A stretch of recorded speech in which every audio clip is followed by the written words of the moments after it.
नमस्कार साथियों, वीडियो कृपया लास्ट तक जरूर देखें। आज हम बात करने जा रहे हैं उत्तर प्रदेश ग्राम पंचायत चुनाव के बारे में। यह चुनाव हमारे गांव की सरकार चुनने का सबसे बड़ा लोकतांत्रिक अवसर होता है। ग्राम पंचायत चुनाव के जरिए हम तय करते हैं कि हमारे गांव का प्रधान कौन होगा। अगर आप वोटर हैं, उम्मीदवार हैं या सिर्फ जागरूक नागरिक बनना चाहते हैं, तो ये वीडियो आपके लिए बहुत जरूरी है। ग्राम पंचायत गांव की सबसे छोटी लेकिन सबसे ताकतवर सरकार होती है। चलिए हम बिना समय गंवाए वीडियो स्टार्ट करते हैं। एक ग्राम पंचायत में शामिल होते हैं ग्राम प्रधान, ग्राम पंचायत सदस्य, वार्ड मेंबर। ग्राम सभा के सभी मतदाता ग्राम पंचायत का काम होता है। सड़क, नाली, पानी, राशन, पेंशन, आवास, स्कूल, आंगनबाड़ी। उत्तर प्रदेश में ग्राम पंचायत चुनाव 5 साल में एक बार होते हैं। इस चुनाव में चुने जाते हैं ग्राम प्रधान, ग्राम पंचायत सदस्य, वार्ड मेंबर, क्षेत्र पंचायत सदस्य, बीडीसी, जिला पंचायत सदस्य। आज हम मुख्य रूप से ग्राम प्रधान चुनाव की बात कर रहे हैं। ग्राम प्रधान बनने के लिए जरूरी शर्तें: भारतीय नागरिक हो, उम्र कम से कम 21 साल, नाम वोटर लिस्ट में हो, किसी बड़े अपराध में सजा न हो, अगर सीट आरक्षित है, एससी, ओबीसी, महिला, तो उसी वर्ग का उम्मीदवार चुनाव लड़ सकता है। उत्तर प्रदेश में ग्राम पंचायत सीटें आरक्षित होती हैं: एससी, अनुसूचित जाति, ओबीसी, अन्य पिछड़ा वर्ग।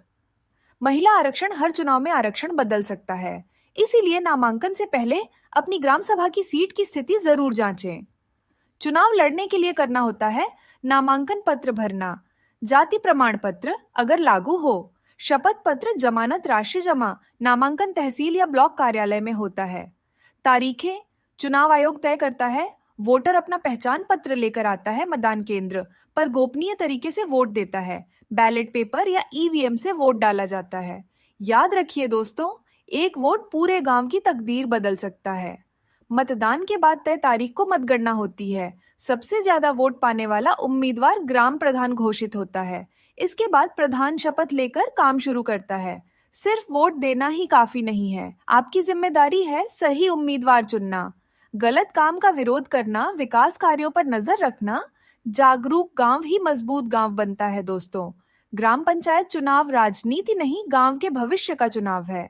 अगर हम सही प्रधान चुनेंगे तो गांव में विकास आएगा, वरना 5 साल पछताना पड़ेगा। इसलिए वोट जरूर दें, सही को चुनें और गांव को आगे बढ़ाएं। क्या यूपी पंचायत चुनाव टलेंगे? अगर टलेंगे तो क्यों? किसे फायदा और किसे नुकसान? और सबसे बड़ा सवाल, गांव की सरकार अब किसके हाथ में रहेगी? आज की ये रिपोर्ट आखिर तक देखिए, क्योंकि अंत में हम बताएंगे वो सच्चाई जो शायद आपको कहीं और न मिले। पंचायत चुनाव सिर्फ चुनाव नहीं होते, ये गांव की सरकार चुनने का मौका होते हैं। सड़क बनेगी या नहीं, नाली साफ होगी या नहीं, राशन मिलेगा या नहीं, गरीब को आवाज मिलेगा या नहीं, सब कुछ निर्भर करता है ग्राम प्रधान, बीडीसी और जिला पंचायत सदस्य पर। दिल्ली की सरकार दूर होती है, लेकिन ग्राम प्रधान हर दिन सामने होता है।